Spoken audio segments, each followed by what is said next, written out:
E a gente queria falar um pouco do processo, né, dos bastidores, principalmente da produção dos nossos 2 álbuns em conjunto. Espero que vocês gostem. E o nosso foco vai ser falar sobre as obras de Gioconda e O Menino Rei, tá? Então, que nós publicamos pela editora Nimo. A Mari foi a colorista dos 2 projetos, então infelizmente ela não conseguiu vir aqui para Curitiba, nós somos de São Paulo, mas aqui a Mari foi essencial no nosso trabalho também, porque sem as cores dela, nossa, não teria vida, né? O nosso trabalho não teria vida. Aí os 2 projetos que a gente falou, né? No primeiro, o Gioconda. Falar só... Desculpa. Vai lá. Vou falar só um pouquinho sobre os 2 projetos, né? Então, o Gioconda é uma HQ que a gente lançou em 2021, que é a história de um brasileiro faxineiro do Louvre apaixonado pela Mona Lisa. E um dia ele encontra no metrô de Paris uma mulher que é igualzinha a Mona Lisa. Então, essa comédia romântica com um toque de realismo mágico, e que tem várias referências à história da arte e uns easter eggs sobre a vida e obra do Leonardo da Vinci, né? Acho que você também dá uma história de terror. Desculpa? Acho que você também dá uma história de terror. Eu pensei que ela ia pra outra vibe.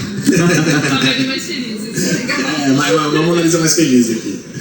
E a nossa outra obra, que foi publicada no finalzinho do ano passado, é O Menino Rei, que é mais um épico, né?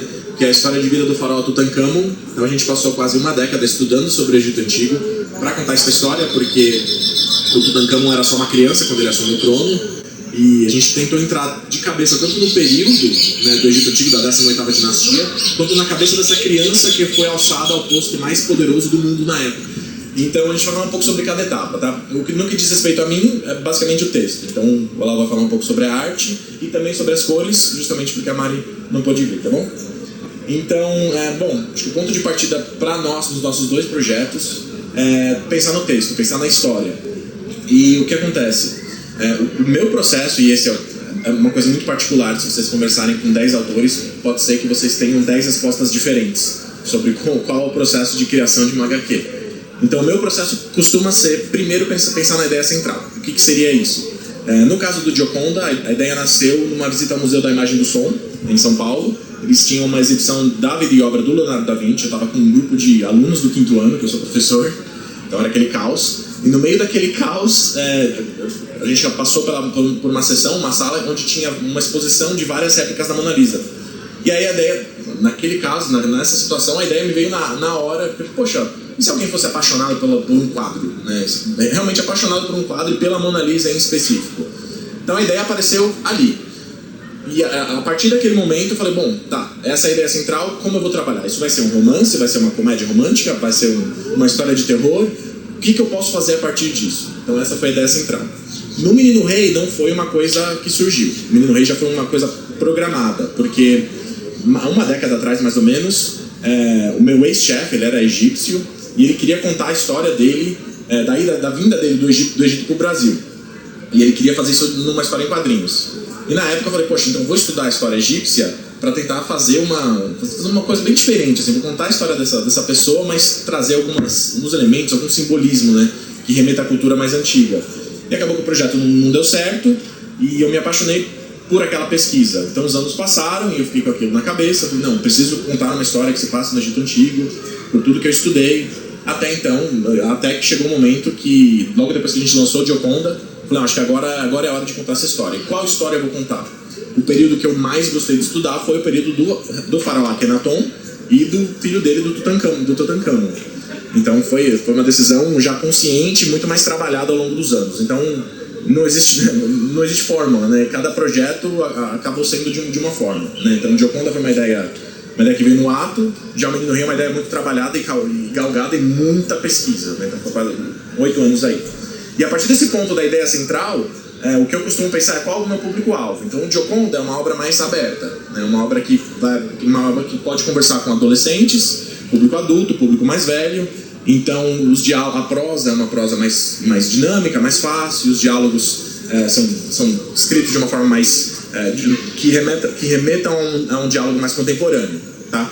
Já o Menino Rei, o público-alvo é um público mais velho e um público que conheça melhor a dinâmica de quadrinhos. E para isso, algumas decisões narrativas tiveram que ser sido feitas, inclusive linguagem. No uso dos pronomes, por exemplo. Então, na hora que eles se comunicam, eu não usei só a palavra você, né? Então, você, na verdade, lá é o Tutankhamon conversando com as outras pessoas, porque hierarquicamente ele era superior. Agora, quando ele fala com os deuses, ele já assume outra postura, porque existe uma pitada de mitologia também. Então ele já usa o pronome vós. E aí quando eles falam entre si, quando pessoas de uma hierarquia mais parecida falam entre si, eu já uso tu. Então teve um cuidado linguístico também para retratar isso, tá? E sem contar o que nós quisemos fazer, por se tratar de uma obra voltada mais para o público adulto, a gente quis complicar um pouco mais as coisas e não usar a terminologia grega para definir os lugares e os deuses, as nomenclaturas egípcias. Então, por exemplo, na obra do Menino Rei, a gente não chama Egito de Egito. Egito vem da palavra Egiptus, que é grega. A gente falou, não quer. Se a gente quer uma autenticidade, claro que a autenticidade plena é impossível, porque a gente teria que escrever essa obra em Egito, na língua egípcia antiga, em hieróglifo.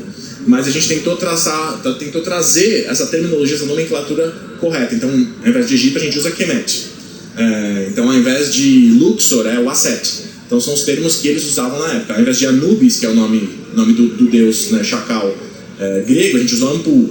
Então, é uma decisão que a gente sabe que pode afastar alguns leitores que querem estar familiarizados com os termos logo de cara, mas pra gente foi muito importante, tá? Manter essa autenticidade. Então foi uma escolha consciente do processo da escrita. E é uma coisa que eu trouxe também pro Olavo e pro nosso editor, o Arnaud, falou, olha, a gente quer seguir esse caminho. A gente sabe que, comercialmente falando, isso pode afetar um pouco a gente, né? Ou pode afetar o leitor que é um pouco mais... que não foi iniciado nos quadrinhos ou que não tem a paciência de acompanhar ao longo da obra. Então, mas foi o que a gente fez, tá? E a partir disso só, no meu processo, começa a construção de mundo. Então, no Gioconda, se passa no nosso mundo, se passa na contemporaneidade, é uma história que se passa em Paris, então as referências para cenários estão no Google, referências de localização, de distância, de vestimentas, são mais fáceis de serem trabalhadas. Já o Menino Rei é um exercício de imaginação muito grande, porque a gente está falando aí de o período do Tutankhamon, né, que foi a 18ª dinastia, a gente está falando aí por volta de 1500 a.C. Então, não só a gente não consegue utilizar o material de hoje do Egito, porque, óbvio, já se passaram 3.500 anos desde essa história, como a gente não pode usar a descrição que a gente tem daquelas estruturas quando elas foram feitas. Porque, por exemplo, as pirâmides já tinham 1000 anos no período do Tutankhamon. Então é bizarro a gente pensar nisso. Que na época dele já era uma estrutura mais velha do que muitos, do conceito de nação pra gente, por exemplo, né? Então foi um exercício de imaginação e de muita pesquisa para saber como a gente retrataria isso, né? Tanto no texto quanto na arte, que o Olavo vai falar daqui a pouco, né? E só a partir desse momento onde tudo tá planejadinho, eu sou meio metódico nesse sentido, que eu começo o argumento e o roteiro, tá? Então, para onde eu vou? Então, se Gioconda é um romance, né, uma comédia romântica, bom, agora eu vou escrever, eu vou começar o processo de escrita e na prosa, no diálogo, eu vou passar essa mensagem. A mesma coisa para o Menino Rei. Então, a partir do momento que eu decidi tudo aquilo, eu coloco em prática todos esses pronomes, o tipo de linguagem, né? Então, meu personagem não vai falar ok, por exemplo, né? Eu sei que é impossível não ser, pelo menos um pouquinho anacrônico ao escrever qualquer quadrinho ou texto de uma época tão longínqua, né? Mas a gente tentou, pelo menos eu tentei no meu texto, minimizar isso ao máximo, tá? Escapou alguma coisa, provavelmente, tá? Mas houve um esforço consciente de trazer isso.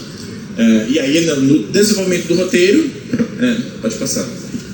Aí que é a parte mais legal pra mim. Que, por exemplo, eu gosto de fazer um roteiro que não é nem super aberto, nem super fechado. Se é um quadro mais simples, a descrição é uma descrição de 1 ou 2 linhas. Se é um quadro onde haja elementos que eu preciso, né, que eu gostaria muito que o Olavo retratasse, aí a descrição é um pouco maior. Então eu não chego a ser assim, que nem o Alan Moore, que escreve uma página para um painel, que é um negócio surreal e eu acho o máximo, eu acho absurdo. Mas eu também não sou que nem o Stan Lee, que deixava basicamente a página em branco pro Jack Kirby e pro Steve Ditko fazerem o que eles quisessem, né? E aí botava aquele monte de texto no meio. Então eu sou um meio termo, assim, como roteirista, tá? Mas eu já incluo os diálogos também, pensando... Porque sem a inclusão do diálogo, já no roteiro, é muito complicado para o artista saber qual espaçamento ele vai ter que deixar, qual espaço negativo que vai haver no quadro. Então, se eu não descrevo, tem 2 falas lá, pode ser que o Olavo ocupasse isso aqui inteiro com os olhos. E aí, né, a gente vai vai ter que tampar um olho, vai ter que refazer o trabalho. Então é importante já trazer o diálogo trazer os balões, né, seja na forma de captions ou falas dos personagens, é muito importante já nessa etapa. E aí o trabalho do Olavo já baseado nisso. Então, por exemplo, se a gente vê lá a descrição do primeiro painel, enquadramento nos olhos da Mona Lisa, uma descrição breve, aí o Olavo já fez essa obra de arte aqui, né? E tem as duas falas, ele centralizou justamente para deixar o espaço para a gente quebrar essa fala em 2 balões. Porque também super balões, esteticamente é uma coisa que nenhum de nós gosta, tá? E aí já no painel 2, você pode botar só um pouquinho? Aí já no painel 2 tem uma descrição um pouco mais detalhada. Então, a partir do ponto que a gente fala, não, agora eu quero um ponto de vista. Então, quero um POV da Mona Lisa. Tá? As pessoas estão olhando para a Mona Lisa. Então, o leitor ou leitora vai estar como se fosse a Mona Lisa e essas pessoas estão olhando para ele. Então, um grupo grande de visitantes tem câmeras de última geração com lentes compridas, todas apontadas para nós. Ninguém parece apreciar a obra olhos nus. Então, é isso que o Olavo povoou essa cena, como na verdade acaba sendo uma visita muitas visitas ao Louvre, né? Agora com você. Assim como no processo do roteiro que o Felipe descreveu, acho que se a gente pudesse resumir isso, né, tem um pensamento que vai um pouco do todo para o detalhe, do geral para o particular, né? Então começa com uma ideia central. A ideia central tem que dar conta de toda a obra, de certa forma, né? E aí você vai desenvolvendo esse ponto e detalhando isso, né? No desenho é a mesma coisa.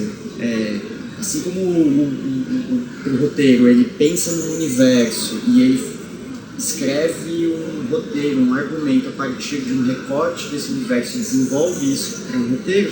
No desenho também, a gente começa com um desenvolvimento visual de personagens, estudos de design de personagem, dos lugares que esses personagens vão ocupar, etc. Né? Aqui estão os primeiros esboços do Francisco e da Mona Lisa para o projeto Gioconda, e aqui do Tutankhamon, e a irmã dele, pode falar o nome dela aí, Felipe. Isso não. E, enfim, como o Felipe escreveu as obras anteriormente, né, tem uma pesquisa muito extensa de referências também, né? Então, no primeiro projeto, as referências de Paris e no Menino Rei, aqui é exatamente o exemplo das pirâmides que o Felipe falou, né? A descrição das pirâmides quando foram construídas é que elas eram brancas com a ponta dourada. Mas como é que era isso 1000 anos depois que elas foram construídas? Será que elas já se pareciam mais com as pirâmides que a gente tem hoje em dia? Ou será que elas se pareciam mais como elas eram originalmente, né? A gente não tem como saber. E por isso que foi feita essa escolha de usar esse calcário branco com sinais aqui de desgaste, né? Apesar a gente optou por fazer um desgaste menor, mas o topo a gente resolveu não deixar quase nada de dourado, porque, poxa, era ouro, não duraria 1000 anos, obviamente não duraria 1000 anos, alguém iria roubar aquilo, né? Principalmente porque a história egípcia tem períodos intermediários onde o poder faraônico foi reduzido. Então, de novo, o exercício de preencher lacunas com a imaginação, né? E aí, de novo, né, quando a gente passa para essa parte de fazer o layout e tal, acho que é uma ideia ruim, pelo menos no meu processo de trabalho é uma ideia ruim eu começar a desenhar a partir do primeiro quadro que o Felipe descreve no roteiro, né? Eu tenho que pensar a página como um todo também, e geralmente eu vou pensar assim, bom, isso aqui é o que acontece na página, qual que é o quadro que eu quero destacar? Então, esse quadro ele vai estar posicionado aonde na página, e a partir disso eu monto a página em função disso, monto o layout da página em função disso. O espaço dos balões também, né, que já vem previsto no roteiro, a quantidade de texto que vai entrar naquele quadro, também é super importante, né? Então, nos primeiros layouts, o mais importante é onde está o espaço em branco, eu vou ler primeiro o texto, eu vou ver primeiro a imagem, enfim. E aí, a partir disso, a gente vai desenvolvendo o desenho até chegar no lápis aí e depois fazer a arte final, né? Enfim, eu coloquei aqui, já comentei brevemente sobre isso, né? Mas o que mostrar em cada quadro, como a composição da cena muda significativamente a maneira como essa imagem vai ser lida, né? Então é diferente eu mostrar o rosto todo, ou só um detalhe do olho, ou só o sorriso, ou os dois olhos, enfim, né? E falei um pouquinho também sobre composição de página, como organizar o espaço visual, né? Decompondo essa página a partir... aqui eu acabei colocando numa ordem sequencial ali, que é a mesma sequência da leitura, né? Mas na verdade eu poderia pensar assim, bom, eu quero o destaque para a última cena, então eu vou usar a tira inferior inteira para essa última cena e vou montar a minha página em função disso, né? Isso é uma coisa que às vezes vem no roteiro, às vezes não. Então, quando eu vejo uma necessidade muito grande de, não, essa cena é o destaque, eu já coloco maior painel da página, né? Às vezes não. Então, às vezes o Olavo, a interpretação dele cara, isso aqui é o elemento central dessa página. Sendo que na composição, na hora de escrever, pra mim era uma coisa uniforme, assim, nenhum painel aqui tem um destaque muito, muito grande. Então, como é um trabalho muito colaborativo, vira e mexe, eu escrevo alguma coisa, o Olavo fala, olha, eu acho que ficaria melhor dessa forma, né? E aí, 99,9% ele tá certo, aí só 0,1% das vezes eu falo, não, cara, precisa ser desse jeito, porque tem um propósito aqui, né? Então é um trabalho bastante colaborativo. Aí, no projeto do Gioconda, eu desenhei tudo, aqueles esboços a lápis que eu passei anteriormente, né? Eram esboços bem pequenos, que eu acabei escaneando e depois imprimindo isso, iniciando já no A3 para poder fazer a arte final. Eu gosto muito de fazer a arte final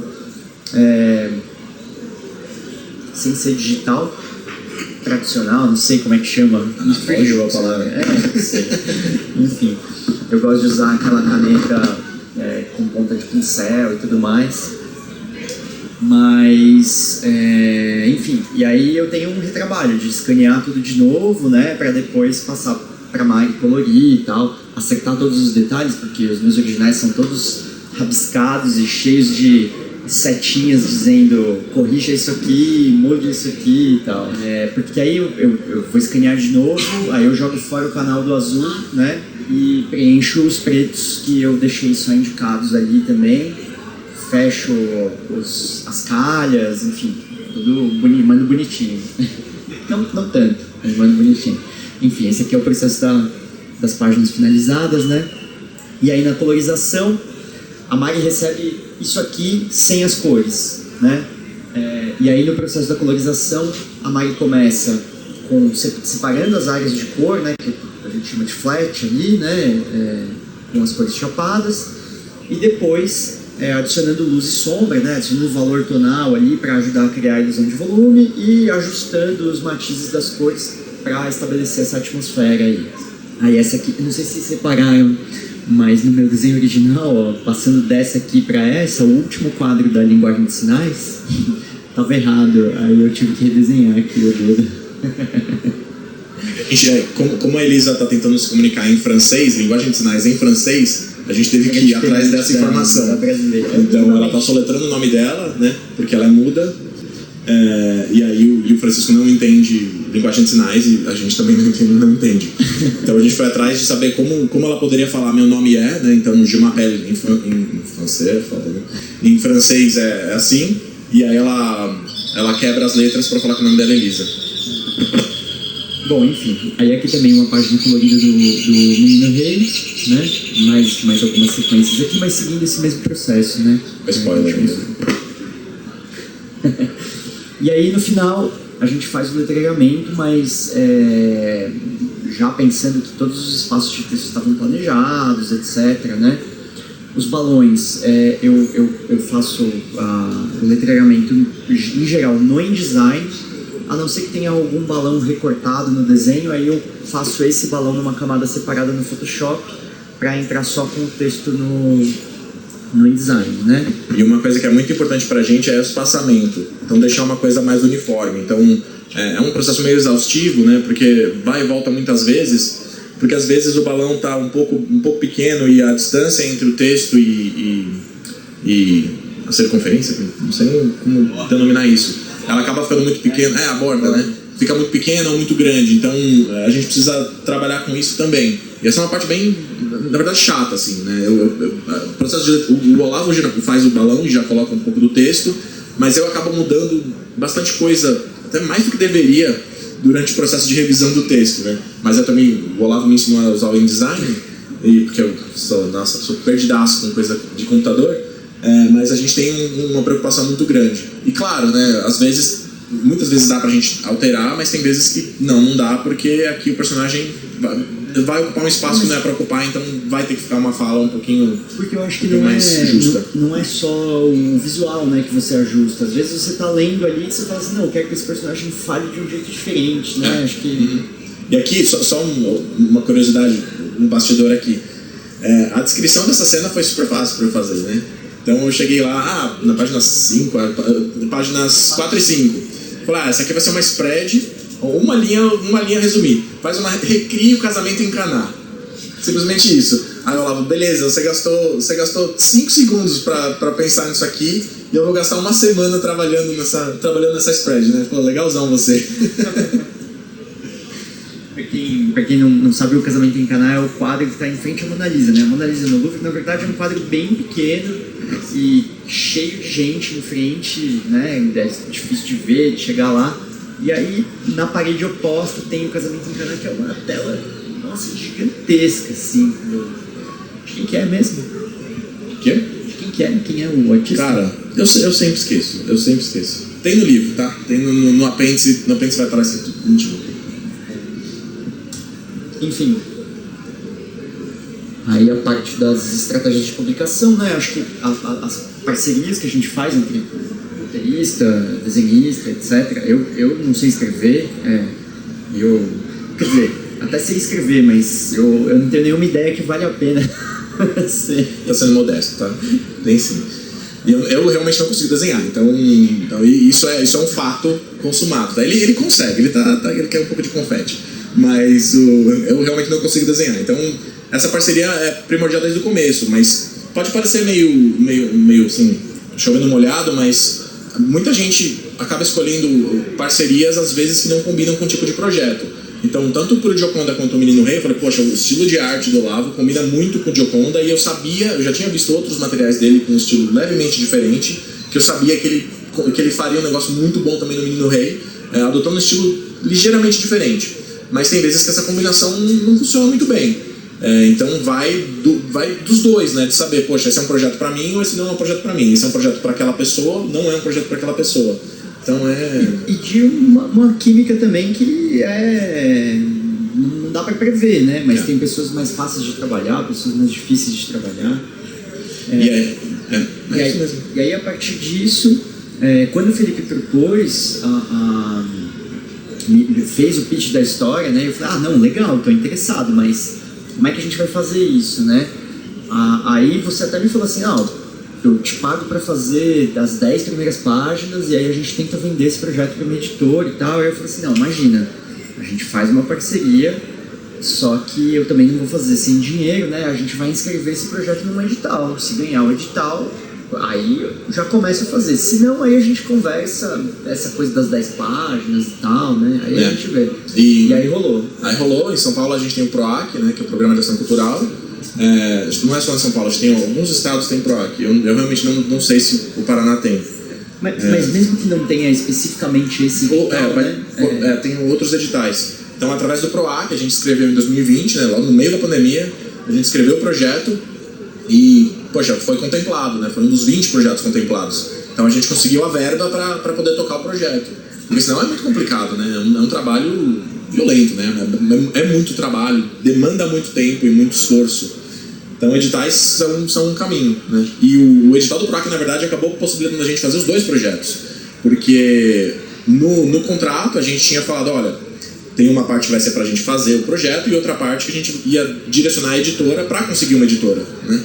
Para pagar a publicação. Né? Para a publicação. E aí a gente conseguiu a Nemo, né? Que foi, poxa, a gente ficou muito feliz, que a Nemo é uma das melhores editoras, uma das editoras mais prestigiadas aqui no Brasil. E aí quando a gente terminou o projeto, tinha que passar a verba da editora. Aí nós chegamos para o Arnaud e falei, então, Arnaud, né, que é o editor-chefe, a gente tem outro projeto aqui. O que você acha da gente, ao invés de passar para vocês essa verba, né, que seria de vocês, o que você acha da gente usar essa verba para fazer outro projeto? e o projeto tá aqui, né? A gente mostrou uma apresentação, tal, o pitch, e ele falou não, gostei, aí foi. Enfim, tem outros caminhos também, né? Crowdfunding é um caminho possível, não foi o caminho que a gente tentou nessas parcerias, mas muitos projetos foram viabilizados via financiamento coletivo e tal, né? Porque de fato, assim, você precisa ter uma maneira de financiar isso, senão não dá, né? Senão você vai viver de quê, né?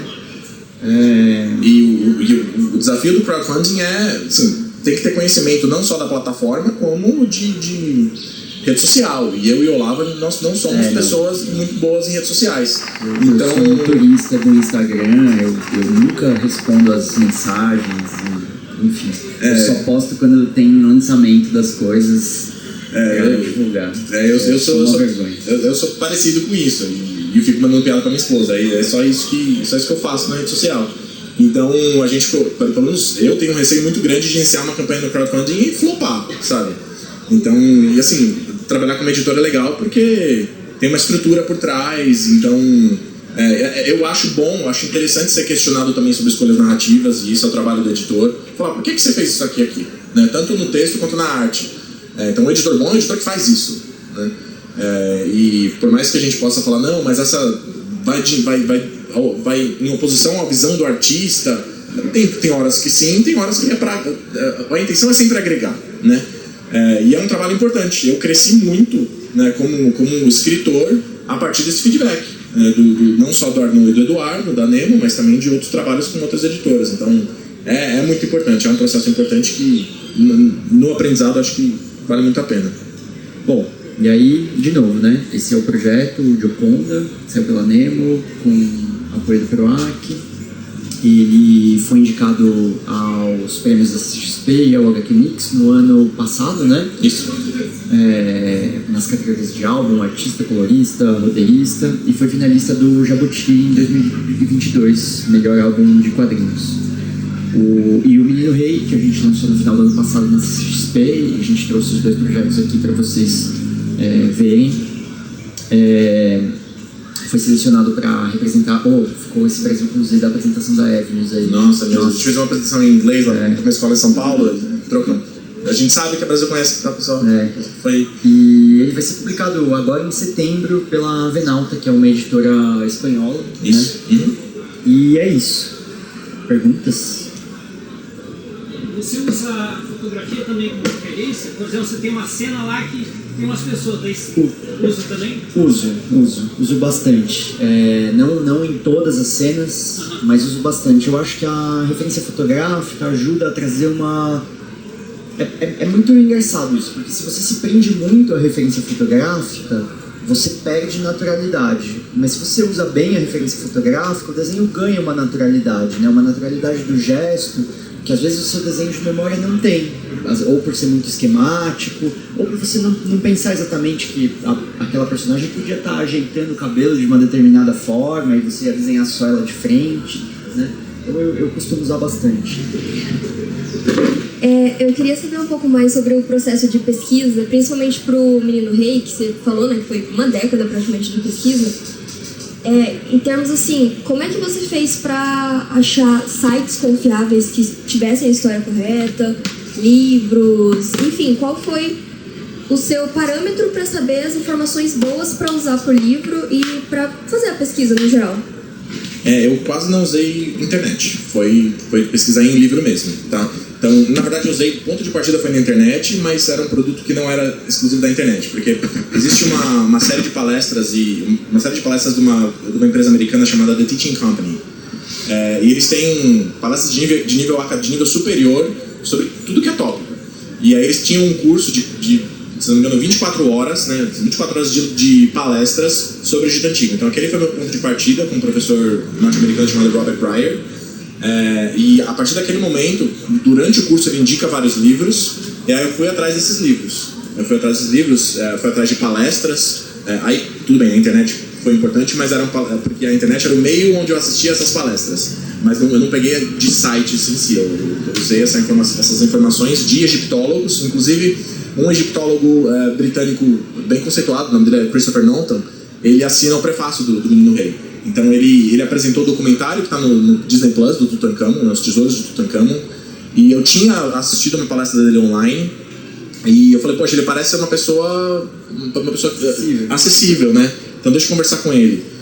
E a gente mandou um e-mail para ele e falou, olha, tem um projeto aqui chamado Menino Rei, né? Claro, traduzir a obra para o inglês, mas o processo de tradução já seria uma coisa que eu teria feito. A minha formação é essa, eu sou formado em letras, tradução e interpretação. E aí eu falei, poxa, eu vou fazer, vou mostrar para ele, para ter a chancela de um egiptólogo, falando, pô, foi legal. Até porque muito das pesquisas, muito do que eu pesquisei veio também dele, né? De outros egiptólogos também, mas bastante dele. Eu queria que ele olhasse também, né, aquilo. E ele, para nossa surpresa, ele não só respondeu, como falou, manda aí.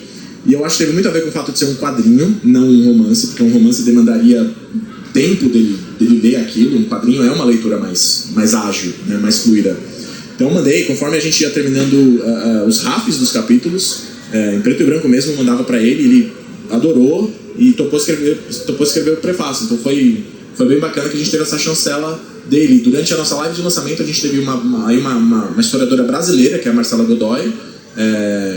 Ela participou também, também é roteirista. Também é roteirista e foi super legal. Então a gente conseguiu unir esses profissionais aí, tanto de fora quanto daqui, para ter essa chancela, que pra mim foi muito interessante, porque eu não sou um historiador e não sou um egiptólogo, eu sou um romancista. E às vezes as pessoas têm certas expectativas a respeito de escritores que são irreais, né? O meu compromisso não é necessariamente com mostrar a verdade da história do Tutankhamon, até porque os próprios historiadores, eles, claro, a cada ano eles descobrem um pouco mais, mas é impossível você traçar exatamente tudo o que aconteceu da vida pessoal de uma pessoa que viveu há 3.500 anos. Exato. Então é muito legal, o prefácio foi muito bacana, a gente ficou muito feliz. Mas deixa eu só falar uma coisa pra ajudar no merchan aqui do livro, né? Porque você falou que a gente usa os nomes tudo errado, né? Tudo errado não, né? Mas tudo certo, mas que ninguém conhece. No final do livro, o Felipe fez uma compilação aí desses 10 anos de pesquisa, com tudo que aparece no quadrinho, tem notas de referências ali, enfim, explicando algumas coisas que não estão exatamente tão explícitas na leitura do quadrinho, né? Quer dizer, tem uma camada extra ali de leitura e tá cheio de notas interessantes ali no final. A ideia foi ampliar justamente a experiência de leitura, né? Não chega a ser o apêndice do Inferno, né? Do Alan Moore, que é maior que o livro, né? Eu amo, pra mim aquilo é espetacular. Não chega a ser tão grande quanto aquilo, mas é um apêndice considerável, né? Mas eu acho pelo menos eu adorei escrever e espero que vocês gostem também. Quem for eventualmente ler o livro, espero que vocês gostem. Última pergunta? Eu posso falar algo também? Ó, já tem o microfone. Eu vi que vocês tiveram, né, no slide que estava o Brasil com Z, eu vi que vocês tiveram uma feira infantil de Bolonha, né? Uma das maiores aí do mundo. Vocês estiveram lá? Não. O livro teve lá? O livro teve lá. E como é que teve a receptividade lá? Também em inglês? Vocês sabem alguma coisa de como aconteceu? Então, eu não sei. Eu recebi de um amigo que estava lá na feira de Bolonha e ele falou assim, cara, vocês não sabiam que o livro ia estar lá? A gente não sabia que ia estar lá. Aí ele falou, cara, tô vendo o livro de vocês aqui e tal, que legal. Os dois, o Gioconda e o Menino Rei estavam lá. Ele recebeu a mensagem do amigo dele e eu recebi a mensagem de uma amiga minha, professora, que também é autora. Ela também mandou um vídeo. Ela gravou um vídeo dela entrando num corredor, chegando até o livro, olha só o que eu achei aqui. O livro estava lá em inglês? Não, era em português, não. A versão original. Em inglês a gente só tem o PDF, né? Que a gente, pra fazer esse trabalho de tentar internacionalizar. Não, o livro viajou mais do que a gente, né? Porque o livro já foi pra Bolonha e agora tá na Espanha. Mas a intenção é essa também. A intenção é essa. Claro. A intenção é essa. É isso, gente. Deu a hora, né? Deu a hora. Acho que é isso aí. Obrigado. Valeu, obrigado. E quem quiser, a gente tá aqui na mesa 85, que é a mesa em frente à Itiban. Nós temos Gioconda, temos o Menino Rei. Então, se vocês quiserem ver com a mão, que é o jeito certo de ver, folhear, conhecer nosso trabalho um pouco melhor, conversar com a gente também. Mais ou menos. A gente lá já começa a 10 horas. Aí eu já vou ver lá o roteirinho, vou ligar pra eles, pode gravar. Vai ser legal pra caramba. Sim, vai ser legal, vai ser legal. É o plano de ninguém, 2 dias. A gente tem